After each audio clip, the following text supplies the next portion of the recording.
Dicen que parece a Portugal. They say that it's like Portugal, but with deep African roots. Why? Because of its music, its drums, its careful movement, because of its cuisine, fried, delicious, savory, because of its African traditions. These traditions and religions that tell ancient, powerful tales. Where am I? Where could I be? Am I in Portugal? Am I in Brazil? Am I in Africa? I am in Salvador de Bahia, a place that I had always wanted to see. As someone born in Brooklyn, New York, with deep roots in the southern United States, I had always wanted to visit this wonderful place. And really, it was more fascinating than I had imagined. The sense of Africa was everywhere, but 80% of Afro descendants that are part of this rich culture were not seen in tourist areas. They were almost invisible, kept in the most marginalized areas, in the poorest places, in the lowest paid jobs, in kitchens, in the most remote areas and cleaning. And these people were invisible. And the worst off were women. Even women that worked in jobs that were traditionally for men, even they earned much less. Unfortunately, in Latin America and the Caribbean, this is a situation that is all too frequent. We see it time and again, where women earn less, 23% less than men. Afro descendants, 25% less. And indigenous women can earn up to 60% less. Women, Afro descendants, disabled, members of the LGBTQ plus community are the majority of Latin America and the Caribbean, more than 70% of the people of the region. Are we reaching our full potential if we exclude these people? I don't think so. Let's go back to the example of Bahia. Specifically, what happens when a city grows without all of its people?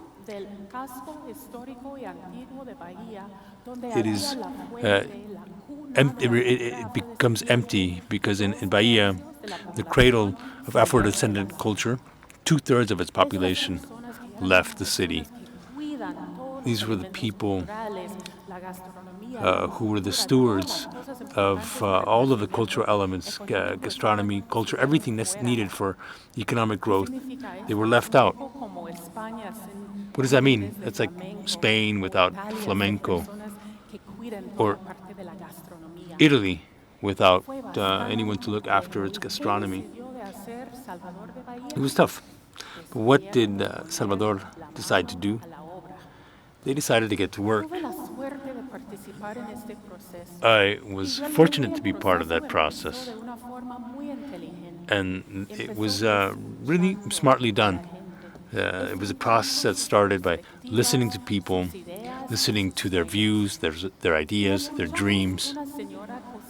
And we heard from a cook, one of the best chefs in the city. She was Afro-Brazilian, and she said to us,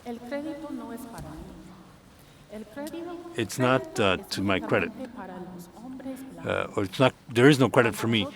credit is only for white men. When I have access to credit, it's not enough to open up a restaurant.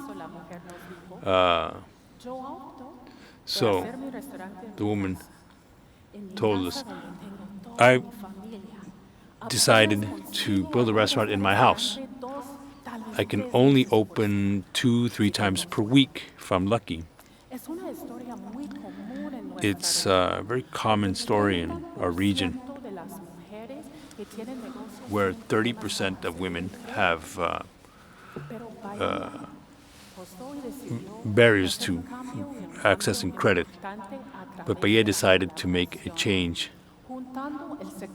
by working together, bringing the private and public sector together. They decided to change the situation.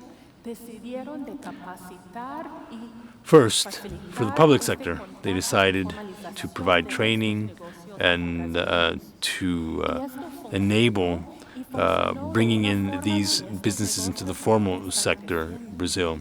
And it worked. These businesses are now growing.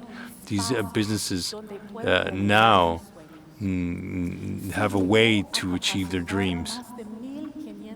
More than 1,500 Afro-Brazilian businesses received training in the region. After all that, entrepreneurs responded. And very happily, because they decided to respond by building Afro-Brazilian businesses throughout the city, especially in the historic areas. So they created marketing, software development companies, educational, along with the more conventional businesses, music, food, restaurants.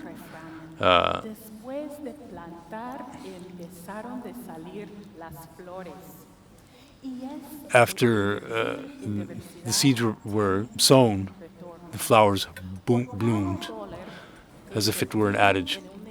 For every dollar invested in a woman-owned business, the return is $2. For men, especially at early stages, it's 1-to-1.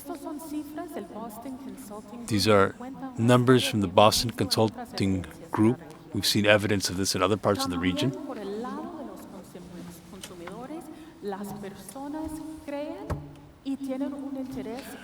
Consumers, people believe in and want to support LGBTQ businesses. Those who are in favor of those rights also seek out businesses that support these groups. Investing in diversity works. And it really worked in Salvador. In 2022, the convention center in Salvador held more than 90 events, creating opportunities and generating $1 billion reals for the local economy. That was from lodging, restaurants, transportation, ticket sales.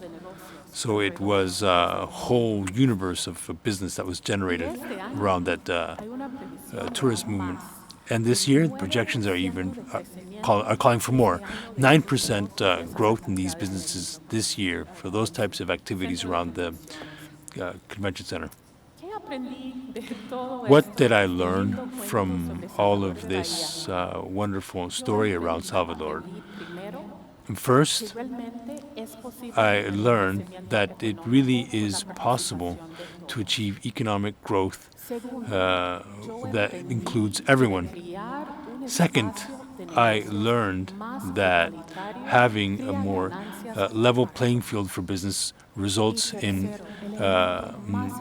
gains for all. And third, the most important part of this whole story is public and private sector engagement, working together to create a space for businesses, for opportunities for the city as a whole. That was the main ingredient in this process. Thank you very much.